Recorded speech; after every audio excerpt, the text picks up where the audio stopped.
I'm convinced, I know this to my core, innovation happens when you hire diversity. It happens. It's diversity of thought. It's not just skin color, it's not just gender, but that's a start.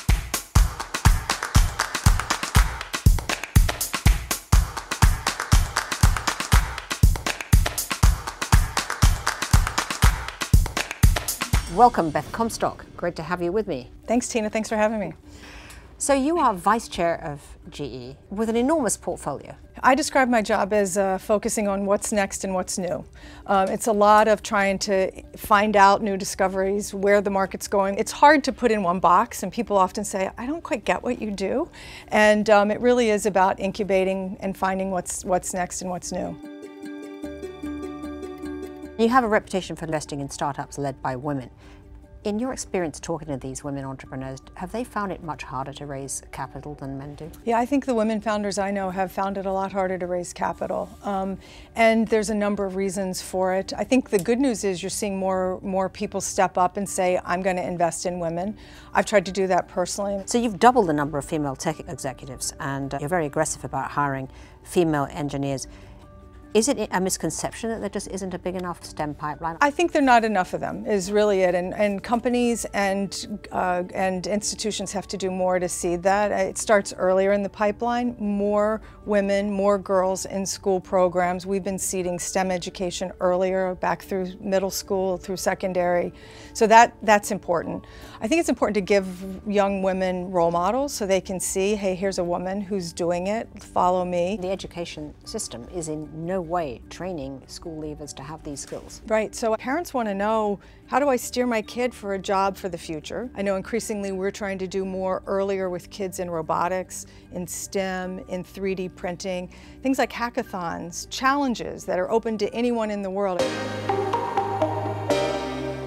Every woman, as they rise through a company, have certain sort of issues. What were some of the things that were problematic for you that you had to kind of defeat in order to move on? I struggled with confidence. I'd say I still do. You know, just this sense of probably the introversion, the reservedness, but just questioning myself. And so I had to get out of my own way. That was something I had to work on for myself.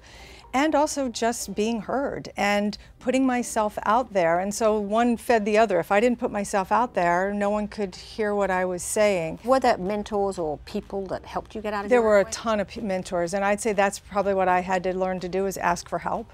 Not just think I could do it myself, and I'd have to ask people for help. Sometimes the toughest critics are the ones you have to ask for help. Okay, you don't think I'm doing a good job, what can I do to do a better job? The women I work with, I advise them, find champions. It's not just one mentor. I think it's good to have a board of advisors, different people who can help you with different aspects.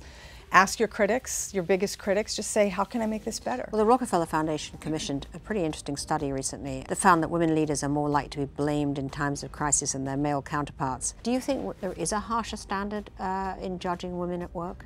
I think there is a different standard, and I think different sometimes is hard for people to get their head around. People tend to hire people like themselves.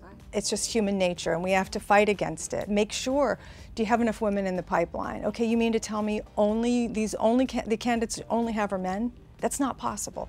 I had something recently where we were looking for a woman to lead a sales team, and the headhunter brought in, just kept bringing in men. I'm like, you mean to tell me there are only men in sales outside the company? I know we need to do more, but really?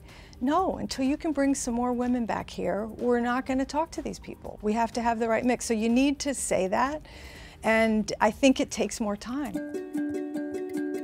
As a mother of two, how have you managed to work out your own personal balancing act? Yeah, well, I think it continues to be an issue. Partly we try to do, I know myself, I tried to do it all. I think it was asking for help. I have an amazing husband who was incredibly supportive, and just in different times in our careers, we would, you know, at one point one would have a travel job, one wouldn't. And so we just tried to navigate. We looked at each other recently. I mean, our daughters are grown, and we looked at each other recently like, how did we do it? I don't know. You just sort of you work your way through it. It helped me to have women I could look to and say, they did that. They had kids, and look, like they're still working, and their kids are, you know, they're okay.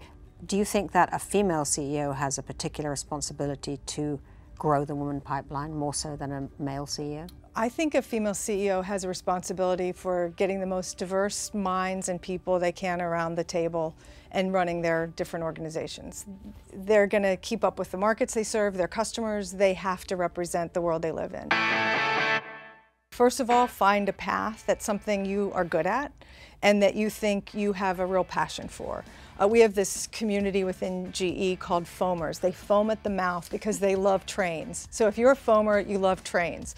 There's a foamer in every industry. You don't have to love trains. So I think, to me, it is hard work and doing what you love. It always boils down to these platitudes, doesn't it? Be a foamer and work hard at it. Be a foamer and work hard at it. I love that. That's a perfect mantra.